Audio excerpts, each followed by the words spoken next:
Hello everyone, welcome back to another number 2 Sean's tutorial about GISMO. In previous video I quick introduced it, GISMO, what it is and what's the main factor is. It pretty much like ladybugs. You have to get the GISMO running. And then it got two methods to import the 3D geometry from GIS data. One is shapefile. Apparently, you read the shapefile.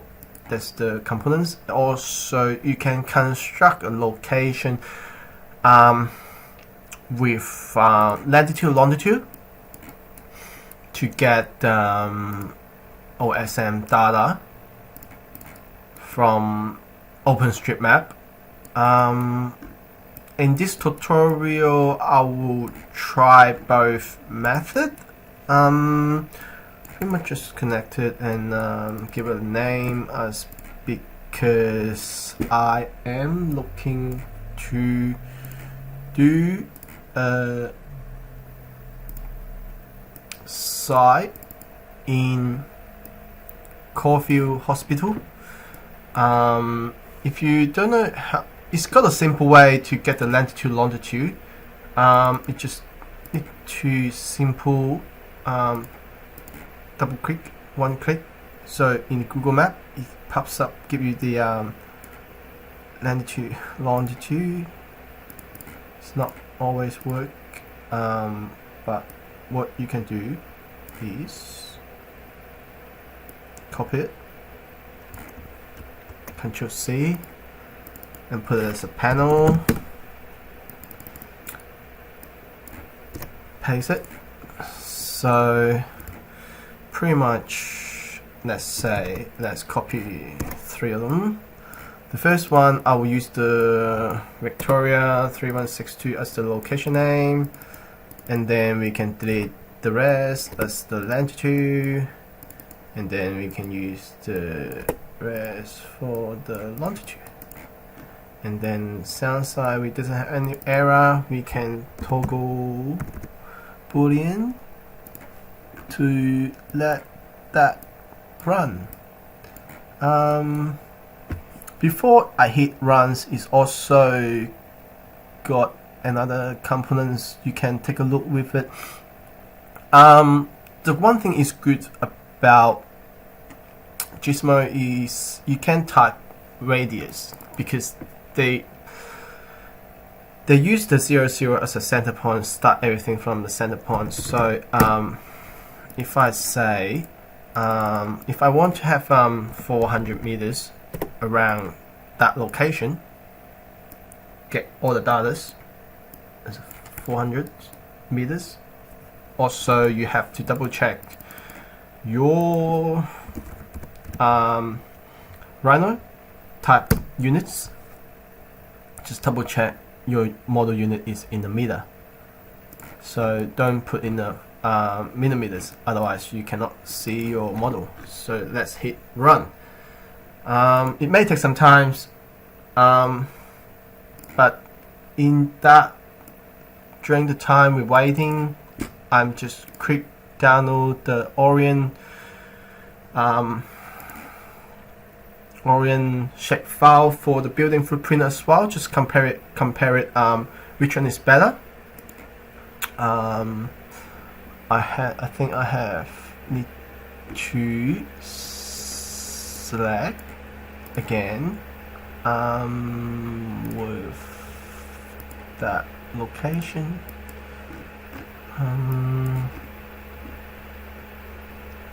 You can type land long with that, but I kind of know where about roughly the location, so I'm just assume.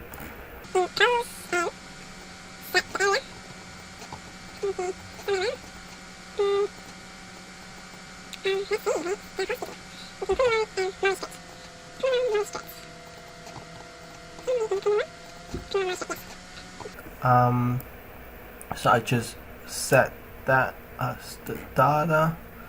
Try to get the area and I gonna type building footprint.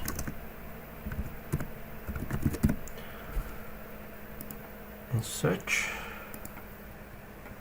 under the study area. We've been select the data we're looking for. It should be the Melbourne border. You have front level accuracy, geometry, average ground elevation, average building height.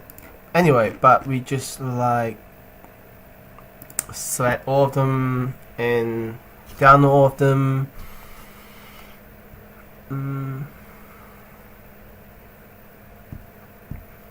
Yep.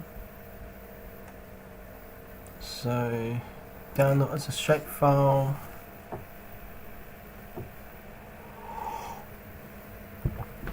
Now we have the shapefile we're gonna working on.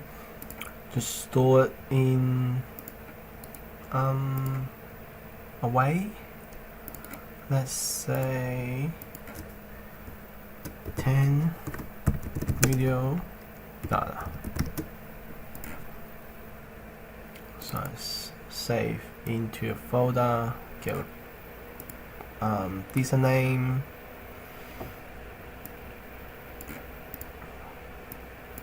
So I just need to extract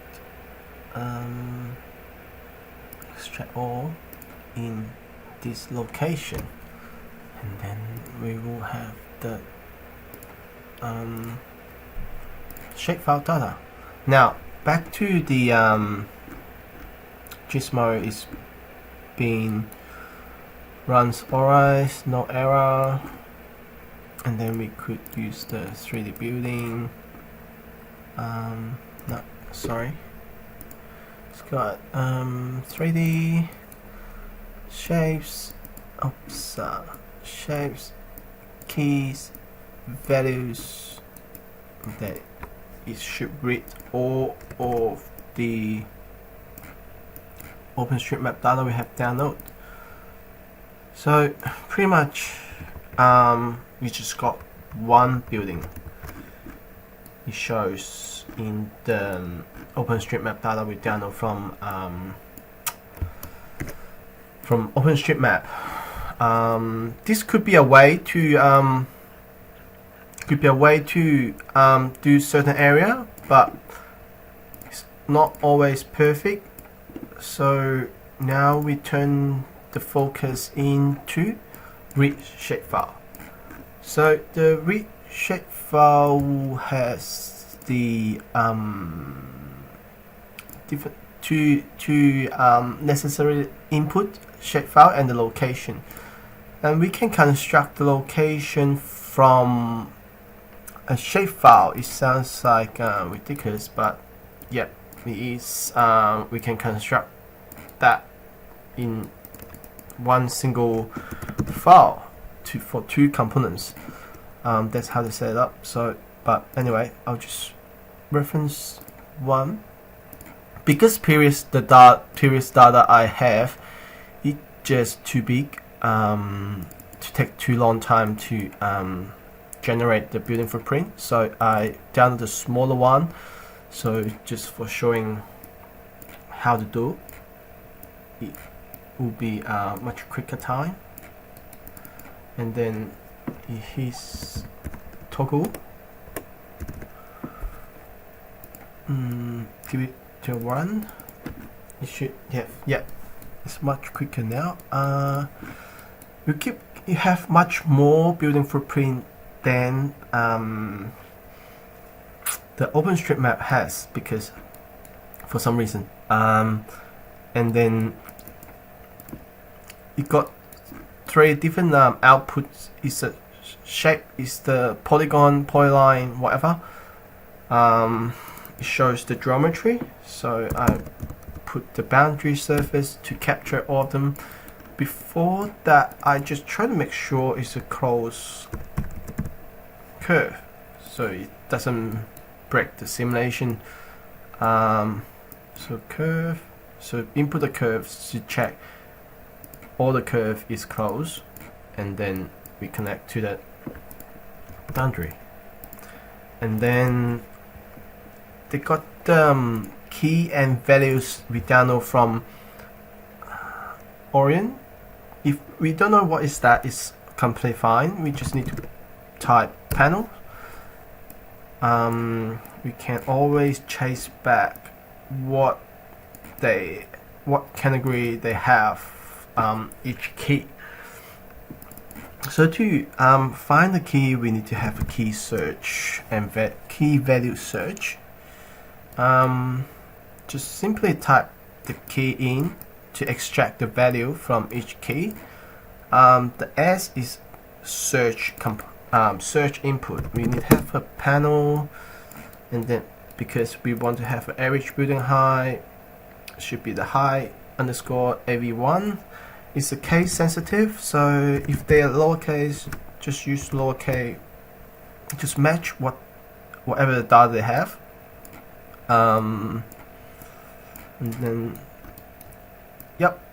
And then in this step, before we extract the data, we may want to have double check the data structure is referencing all together. So we got 663 surface, and also got 663 height lumber. So pretty much we just need to extrude that building boundary, but put a vector as a Z.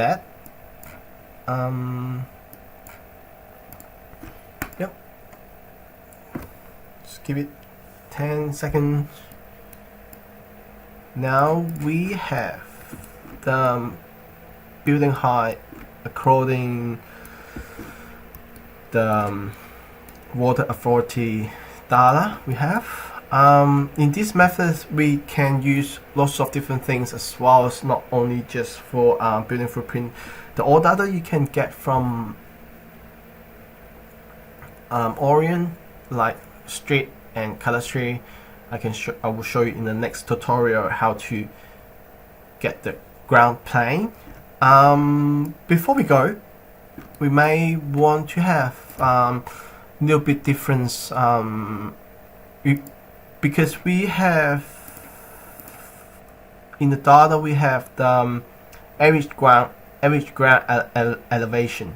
So maybe we can use that data to move the building up to the average ground elevations, and then we use the GISMO terrain generator to attach to the terrain as well. So let's do it. To put the location radius, I may set it of 400, and then I copy a toggle and put it to run. Yeah, hopefully they will match in the same location.